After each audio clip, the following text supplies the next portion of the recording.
بسم اللہ الرحمن الرحیم۔ خدا کے تصور کے حوالے سے ایک اہم اشکال جو بعض ذہنوں میں پیدا ہوتا ہے وہ اس کی توبہ کا کانسیپٹ ہے، یعنی یہ بات کہ خداوند تعالیٰ کب ایک شخص کی توبہ قبول کرتے ہیں۔ اس کے بارے میں ہمارے ہاں افراد و تفرید پائی جاتی ہے، غلط فہمیاں پائی جاتی ہیں۔ کچھ لوگوں کا یہ خیال ہے کہ اللہ تعالیٰ ہر حال میں انسان کو معاف کرنے والے ہیں، اور کچھ لوگوں کا یہ خیال ہے کہ اگر بار بار انسان یہی گناہ کرتا چلا جا رہا ہے تو پھر خداوند تعالیٰ سے ہم کس طرح سے گناہ کی معافی مانگیں، ہم سے وہی غلطی بار بار سرزد ہو رہی ہے۔ تو اس میں مختلف نقطہ نظر پائے جاتے ہیں، اور اس کے نتیجے میں انسان یا تو اللہ تعالیٰ سے بالکل مایوس ہو جاتا ہے، اور یا پھر اس کی رحمت پر اتنا تکیہ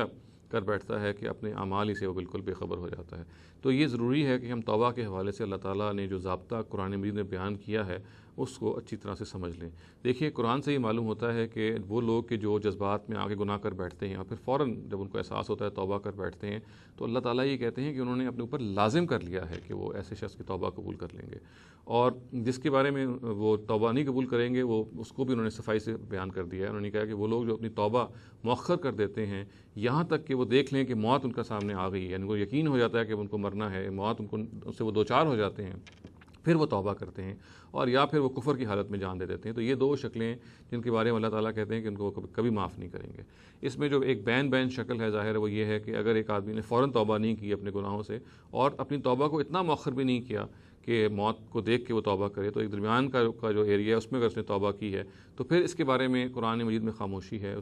جن آیات میں ضابطہ بیان ہوا ہے اس میں کوئی تفصیل نہیں ہے، تاہم توقع یہ ہے کہ شفاعت کے حوالے سے جو قانون بیان ہوا ہے، اور جس کا مطلب یہ ہے کہ ایک شخص اگر توبہ کرتا ہے اور اس کی توبہ میں پیغمبر کی دعا بھی شامل ہو جاتی ہے تو توقع ہے کہ اللہ تعالیٰ ان کو معاف کرے گا۔ تو وہ ایسے ہی لوگوں سے متعلق ہے کہ جن کی توبہ نہ تو فوراً ہوئی بھی ہوتی ہے اور نہ وہ اتنی مؤخر ہوئی بھی ہوتی ہے کہ وہ موت کو دیکھ کے کی جائے۔ تو توبہ کے حوالے سے جو دوسری مسکنسیپشن ہمارے یہاں پائی جاتی ہے، جیسا کہ میں نے عرض کیا شروع میں، وہ یہ بھی ہے کہ انسان یہ سمجھتا ہے کہ میرے سے ایک گناہ بار بار سرزد ہو رہا ہے، میں بار بار وہی گناہ کر رہا ہوں، اور شیطان کا یہ وسوسہ ہے کہ اس کو یہ شیطان یہ ورغلاتا ہے کہ بھئی تم سے وہی گناہ بار بار ہو رہا ہے، تم دوبارہ اللہ سے توبہ مانگ رہے ہو، پھر وہی کام کر رہے ہو، پھر توبہ مانگ رہے ہو، اور یہ پروسیس چلتا چلا جا رہا ہے۔ تو اب تم توبہ مانگو گے بھی یا توبہ کرو گے بھی تو اللہ تعالیٰ تمہیں معاف نہیں کریں گے، اس لیے کہ تم سے وہی گناہ بار بار سرزد ہو رہا ہے۔ تو دیکھیے، ہمیں یہ معلوم ہے کہ قرآن مجید نے جو شیطان کا نام رکھا ہے وہ ابلیس ہے، اور ابلیس کا مطلب ہے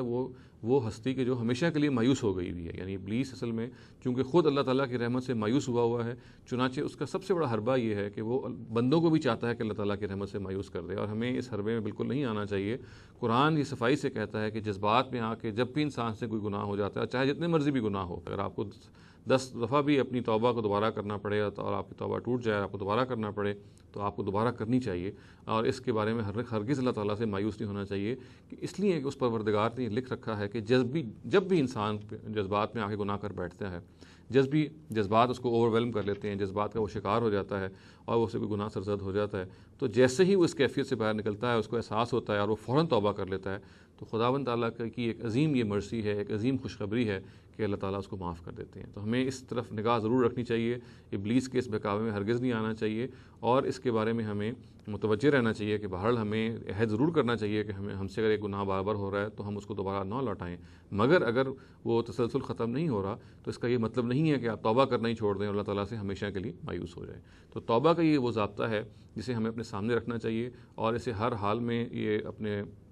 پیش نظر رکھنا چاہیے کہ اللہ تعالیٰ کی جو ذات ہے وہ غفور رحیم یقیناً ہے، وہ اللہ تعالیٰ وہ انسانوں کے اعمال کو معاف کرتی ہے، مگر وہ کبھی ایسے شخص کو معاف نہیں کرتی جو جیسے کہ قرآن مجید میں معلوم ہوتا ہے کہ جو موت کو دیکھ کے توبہ کر لے۔ اور اسی طریقے سے ظاہر ہے کہ بعض ایسے جرائم ہیں جس کے بارے میں اللہ تعالیٰ نے یہ کہہ رکھا ہے کہ اس کو کبھی معاف نہیں کریں گے، جیسے ہمیں معلوم ہے شرک کا وہ جرم ہے جس کے بارے میں اللہ تعالیٰ یہ کہتے ہیں کہ اگر اس میں توبہ انسان نہیں کرتا تو یہ وہ جرم ہے، کہ باقی چیزوں کے بارے میں تو پھر بھی کوئی گنجائش ہو سکتی ہے، یہ وہ جرم ہے کہ جس کے حوالے سے اللہ تعالیٰ کے ہاں کوئی معافی کی گنجائش نہیں ہے۔ تو ان سب چیزوں کو ہمیں اپنے سامنے رکھنا چاہیے، اور توبہ کے حوالے سے اس کے صحیح تصور کو اپنے ذہن میں راسخ رکھنا چاہیے۔ اقول قولی ھذا واستغفر اللہ لی ولکم ولسائر المسلمین والمسلمات۔